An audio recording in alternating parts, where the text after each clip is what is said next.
Hello বন্ধুরা, কেমন আছো সব তোমরা? আশা করি তোমরা ভালোই আছো।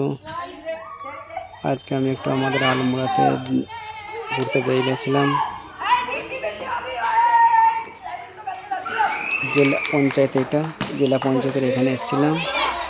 তো এখানে এসে বাচ্চারা সব ক্রিকেট খেলা করছে, ক্রিকেট খেলছে সব বাচ্চারা।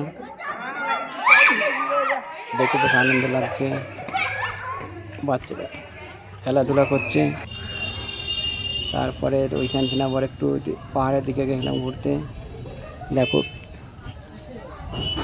পাহাড়, কি সুন্দর পাহাড়, উঁচু উঁচু পাহাড়, মানে বাড়িগুলো যেমন সাজানো আছে বাড়িগুলো। তো আপনাদের যদি আপনাদের যে ভিডিওটা যদি আপনাদের ভালো লাগে, আপনারা লাইক, কমেন্ট, শেয়ার, সাবস্ক্রাইবার করবেন।